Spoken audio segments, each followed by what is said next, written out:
आप सभी का एक बार फिर से स्वागत। आज हम करेंगे उत्तराखंड बोर्ड परीक्षा 2018 गणित पार्ट 2। बच्चों यहाँ पे पार्ट 1 मैं ऑलरेडी करा चुका हूँ आपको, उस वीडियो को भी आप ज़रूर देख लीजिएगा। उसमें प्रश्न संख्या 1 से लेकर प्रश्न संख्या 8 तक है। ठीक है, तो बढ़ते हैं आज आगे क्वेश्चन नंबर 9 और उससे आगे के प्रश्नों के साथ। तो क्वेश्चन नंबर 9 है अंतराल ज्ञात कीजिए। जैसे कि आपको दिख रहा है यहाँ पे अंतराल ज्ञात कीजिए जिसमें f ऑफ x यानी एक फलन है, एक फंक्शन है जो किसके बराबर है x square minus 4x plus 6 से प्रदत्त फलन f निरंतर वर्धमान है। कहने का मतलब ये है कि आपको एक फलन दिया है, साथ में ये बताना है कि उसके अंतराल क्या होंगे जब फलन क्या है आपका निरंतर वर्धमान है, यानी कि स्ट्रिक्टली इंक्रीजिंग है। तो अगर स्ट्रिक्टली इंक्रीजिंग बोले या स्ट्रिक्टली डिक्रीजिंग बोले, सबसे पहले प्यारे बच्चों मैं आपको बताना चाहूँगा कि हमें उस फलन का डिफ्रेंशिएशन करना होता है, यानी कि अवकलन करना होता है एक्स के सापेक्ष, एक्स के रिस्पेक्ट में। तो सबसे पहले मैं क्या करूँगा, यहाँ पे जो फलन है उसको लिख लेंगे यहाँ पे सॉल्यूशन में। ध्यान से देखिएगा, कॉपी पेन अपने हाथ में रखिए और नोट करते रहिए। F of X equal to होता है x square minus 4x plus 6 आपको दिया है। तो मैंने ये कहा कि सबसे पहले आप इसका डिफ्रेंशिएशन करेंगे, तो डिफ्रेंशिएशन करके क्या आएगा, एफ डैश एक्स आएगा। तो ये हो जाएगा आपका 2x माइनस 4। ठीक है, डिफ्रेंशिएशन एक्स स्क्वायर का 2x होगा, 4x का 4 होता है, 6 का 0 होता है, 6 is a constant value. Okay, now 2 को आप कॉमन ले लेंगे, यहाँ पे बच जाएगा आपका 2x माइनस 2। तो यहाँ पे से हमें क्या करना होता है कि जब आप डिफ्रेंशिएशन इसका कर लेते हैं बच्चों, तो उसके बाद हमें क्या करना होता है कि यहाँ पे बिंदु निकालने होते हैं। बिंदु मतलब पॉइंट्स निकालने होते हैं। तो पॉइंट कैसे निकलेंगे कि अगर इसको आप एफ डैश एक्स को ही कुछ देर के लिए 0 मान लें, तो एफ डैश एक्स को 0 मानेंगे तो एक्स माइनस 2 बराबर आपका क्या हो जाएगा, 0 हो जाएगा। तो इसका मतलब क्या होगा, एक्स बराबर क्या हो जाएगा, 2। तो आपको एक बिंदु मिल जाएगा एक्स बराबर 2। क्लियर। जब आपको बिंदु मिल गया तो हम यहाँ पे एक नंबर लाइन ड्रॉ करते हैं। क्या करते हैं फिर, एक नंबर लाइन यानी कि संख्या रेखा ड्रॉ करते हैं। तो आपको पता है इधर होगा इसका माइनस इन्फाइनेट और यहाँ से यहाँ तक जाएगा पॉजिटिव इन्फाइनेट तक, और बीच में कहीं ना कहीं ये बिंदु होगा 2। तो आपके पास जो अंतराल आया वो क्या है, माइनस इन्फिनिटी से लेकर 2 तक, और दूसरा आया 2 से लेकर इन्फिनिटी तक। तो आपके पास जो अंतराल आए आपने वो लिखने हैं। अंतराल है आपके पास पहला माइनस इन्फिनिटी से लेकर 2, और दूसरा आया आपके पास 2 से लेकर इन्फिनिटी तक। ये 2 अंतराल आए। अब तो बच्चों यहाँ पे अंतराल निकलने के बाद हम क्या करेंगे, इन अंतरालों के बीच की वैल्यू, दोनों अंतरालों के बीच की वैल्यू एफ डैश एक्स में रखेंगे। जिस वैल्यू पर ये, ठीक है, जिस अंतराल की वैल्यूज पर ये F dash x positive value को देगा, ठीक है, वहीं पे हम क्या बोलेंगे, ये फलन उस अंतराल पे क्या हो जाएगा, निरंतर वर्धमान हो जाएगा। तो चेक करते हैं, माइनस इन्फिनिटी से लेकर 2 तक बहुत सारे नंबर होंगे, इन्फिनिटी नंबर होंगे। तो जैसे आप कुछ भी मोटा मोटे तौर पे, जैसे आपको पता है इसके बाद क्या रहा होगा, ये 2 से पहले क्या होता है 1, यहाँ होता है 0, यहाँ होता है -1, क्योंकि निगेटिव की ओर बढ़ रहा है तो ये हो गया। और इससे आगे क्या होंगे 3 4 ऐसे ना, ठीक है, क्योंकि पॉजिटिव इन्फिनिटी तक आप जा रहे हो। तो यहाँ पे ध्यान देना कि एफ डैश एक्स में मैंने कहा पहले मैं इसका ले रहा हूँ माइनस इन्फिनिटी से लेकर 2 तक। तो माइनस इन्फिनिटी से लेकर 2 तक की वैल्यू क्या है, कोई भी ले लीजिए आप, -1 ले लीजिए, 0 लीजिए, 1 लीजिए। तो आपको पता होना चाहिए कि अगर आप 1 वैल्यू ले लेते हैं सपोज, तो 2 × 1 - 4, तो आपको पता है 2 - 4, तो ये आपको क्या देगा, एक नेगेटिव वैल्यू देगा। क्या, -2, 2 में से -4 गए तो क्या होगा, नेगेटिव आ जाएगा। तो इसका मतलब कौन सी वैल्यू आएगी, नेगेटिव। तो इसका मतलब ये हुआ, आप कोई भी रख लीजिए, जैसे मैंने 1 रखा, आप 0 रख सकते हैं, -1 रख सकते हैं, पॉइंट वाली वैल्यूज भी रख सकते हैं।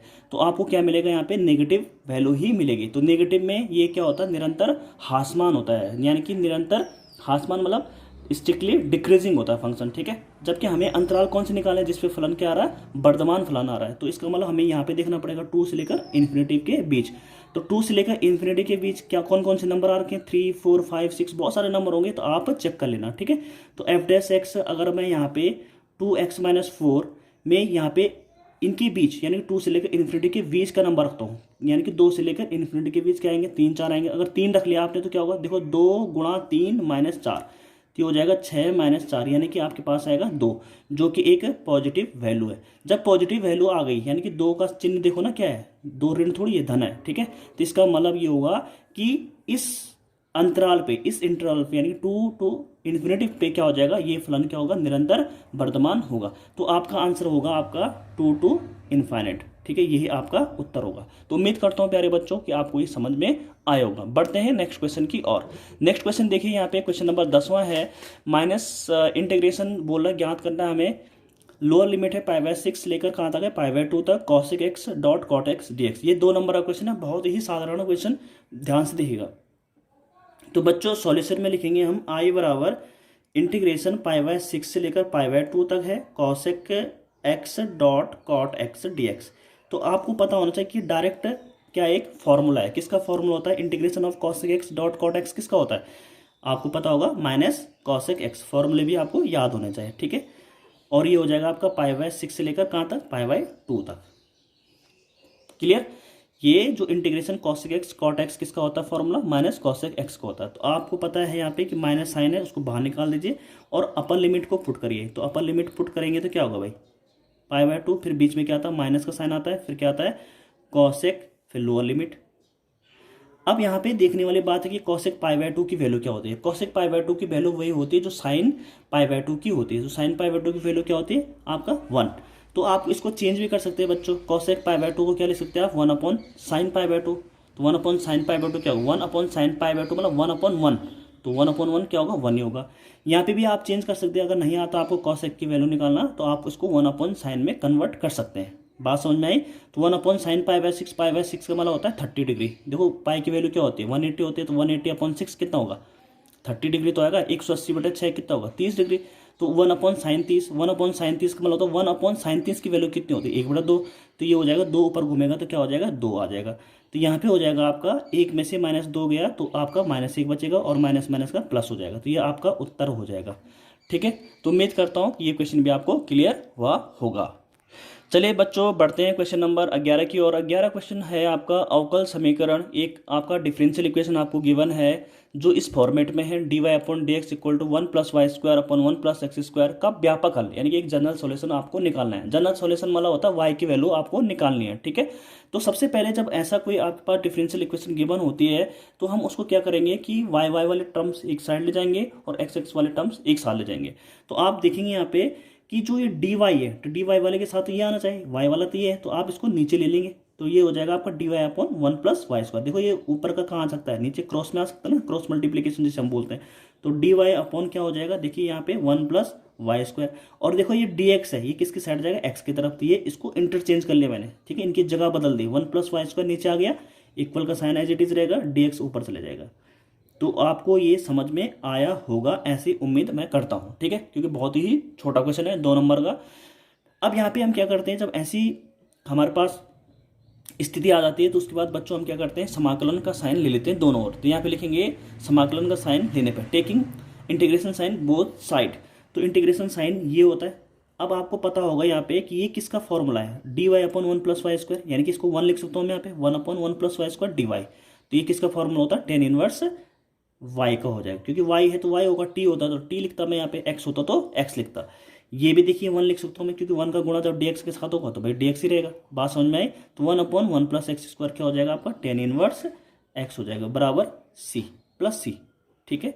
तो यहाँ पे हो जाएगा आपका tan इनवर्स y माइनस ले लीजिए इधर, क्योंकि ये tan वाले मैं एक तरफ रख रहा हूँ, tan इनवर्स x = c। तो ये आपका उत्तर हो जाएगा, यही आपको करना था, ठीक है। देखिए बच्चों यहाँ पे क्वेश्चन नंबर 11 का ही अथवा में, यानी कि या और बोल सकते हैं। ये तो ये करना था आपको, ये तो ये करना था, मैं दोनों ही क्वेश्चन करा लेता हूँ। देखो यहाँ पे भी सेम कह रहा है, एक अवकल समीकरण है, ठीक है, इसका विशिष्ट हल निकालना है, यानी y की वैल्यू निकालनी है, ठीक है। अब यहाँ पे क्या बोल रहा है आपको कि यदि y बराबर 1 और जब x बराबर क्या हो, 0 हो, ठीक है, समझ में बात आई। तो यहाँ पे हम क्या करेंगे कि वही करेंगे कि dy के साथ क्या, देखो dy के साथ y वाला टर्म रख लेंगे। तो y वाला टर्म तो यहाँ पे y² है, तो कहाँ चले जाएगा, dx के साथ चले जाएगा, और dx कहाँ चले जाएगा, x वालों के साथ। तो ये हो जाएगा आपका 4x dx। बात समझ में आई, यानी y वाले टर्म एक तरफ कर लिए, x वाले टर्म एक तरफ कर लिए। अब टेकिंग समाकलन का चिन्ह लेने पर, लिख देना यहाँ पे समाकलन का चिन्ह लेने पर कहाँ, दोनों ओर। तो दोनों ओर चिन्ह लेंगे तो क्या होगा भाई, dy/y² इक्वल टू ये 4 तो कांस्टेंट है, तो ये हो जाएगा आपका x dx, ठीक है। अब इसको थोड़ा सा ऊपर ले जाएंगे हम, इसको कहाँ ले जाएंगे, ऊपर ले जाएंगे। तो इंटीग्रेशन y की power -2 dy equal to -4x² 2 + c में कर लेता हूँ। बात समझ में, यहाँ देखिए 2 से 2 कैंसिल आउट हो जाएगा।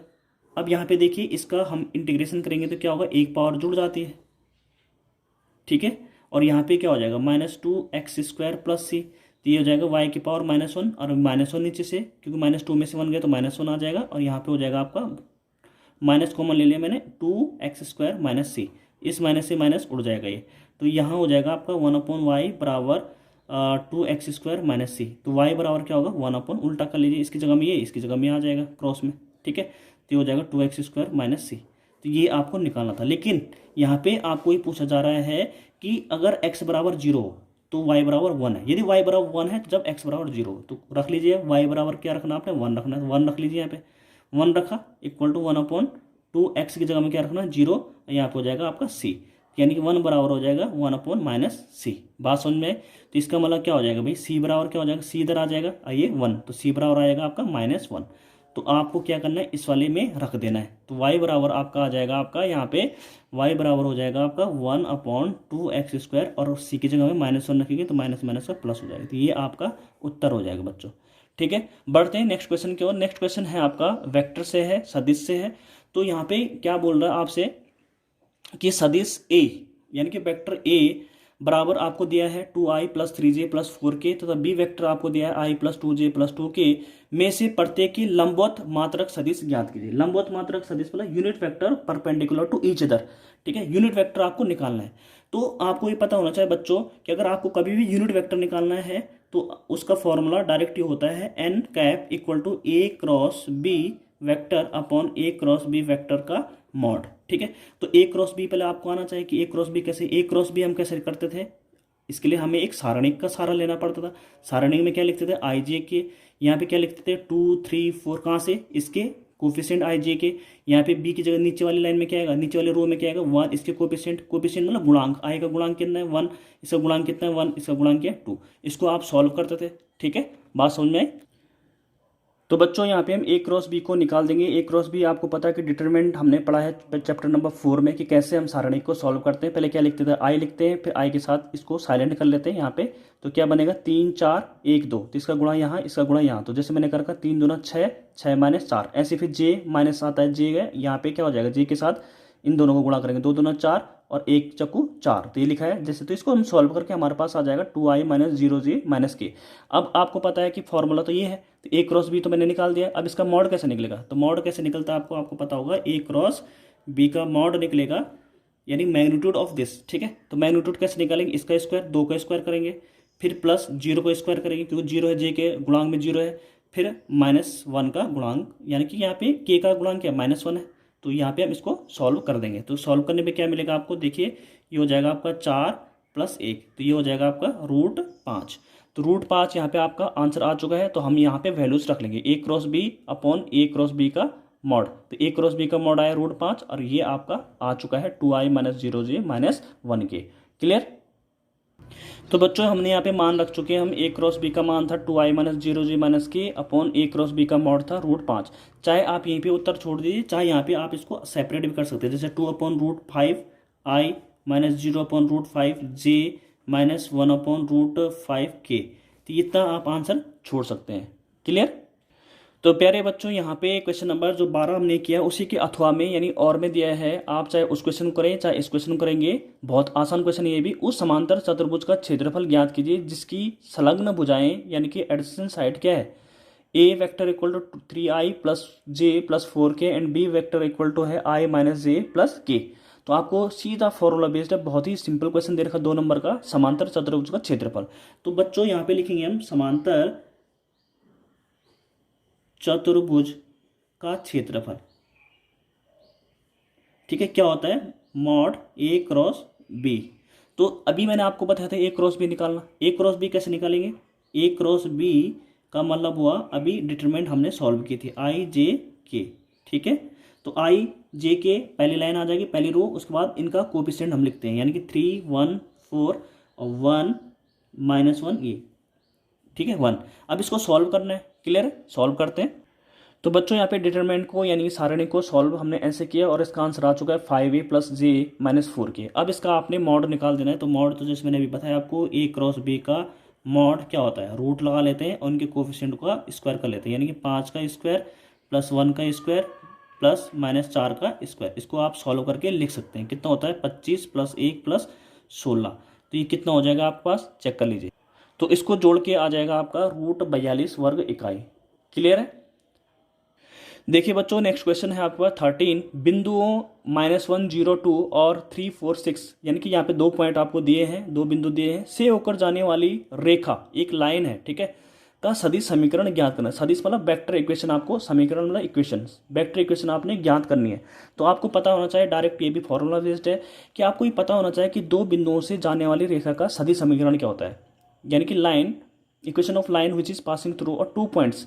तो बच्चों यहाँ पे मैं कहूँगा आपसे कि इसका हल होगा आपका कि अगर एक बिंदु ए है और दूसरा बिंदु क्या है, बी है, तो रेखा का समीकरण होगा आपका, रेखा का समीकरण, ठीक है, आर बराबर, रेखा का समीकरण आर वेक्टर बराबर होता है आपका A vector plus lambda B minus A vector, ठीक है। ये आपको याद होना चाहिए। अगर आपको ये याद है तो आप 1 मिनट में इस क्वेश्चन को सॉल्व कर लेंगे। तो आपको ए बिंदु कहाँ से मिलेगा, ए वेक्टर कहाँ से मिलेगा, बिंदु ए से। सपोज इसको मैंने मान लिया कि ये बिंदु ए है, क्या है, -1 0 2, तो यहाँ से हमें ए वेक्टर मिल जाएगा। ए वेक्टर यहाँ पे देखो कैसे लिख सकते से, यानी कि -1 i plus 0 j plus 2 k, ठीक है। और बी वेक्टर कहाँ से मिल जाएगा मुझे, बिंदु बी से। बिंदु क्या है, बी, 3 4 6, 3 4 6, तो ये मिलेगा आपका 3i plus 4j plus 6k, ठीक है बच्चों। आप यहाँ पे मान रख लीजिए, आपका आंसर आ चुका होगा। तो आर वेक्टर बराबर होगा, ए कितना है, -i plus 0j plus 2k, और इसको आपने क्या करना है, प्लस लेमडा, और बी वेक्टर कितना है भाई, 3i plus 4j plus 6k, फिर माइनस ए वेक्टर घटा देना है। तो यहाँ पे थोड़ा सा बड़ा ब्रैकेट लगाएंगे आप, और यहाँ पे लिखेंगे ए की वैल्यू। ए की वैल्यू क्या है, -i plus 0j plus 2k, clear है, ठीक है। सॉल्व इसको करना है आपने। तो देखिए दोबारा इसको मैं लिखूंगा, R vector equal to -i plus 0j लिखने की जरूरत नहीं है, सीधा लिखिए 2k, ठीक है, प्लस लेमडा, इससे घटा लीजिए। देखो यहाँ पे क्या हो जाएगा, 3i plus 4j plus 6k, minus minus का ये हो जाएगा प्लस i, ये हो जाएगा 0j, चिन्ह चेंज हो जाएंगे, साइन चेंज हो जाते हैं, ब्रैकेट ऑफ हो रहा है, -2k वेक्टर, ठीक है। और इसको और अगर सॉल्व करेंगे आप तो ये होगा -i plus 2k plus lambda 3i plus i, यानी कि 4i, 4j माइनस 0j, तो यानी कि 4j हो जाएगा। और यहाँ पे 6k में से आपका 2k गया तो ये होगा 4k। तो आप यहीं पे आंसर छोड़ देना, ठीक है। तो उम्मीद करता हूँ प्यारे बच्चों कि आपको क्लियर हुआ होगा, समझ में आया होगा। Thank you so much.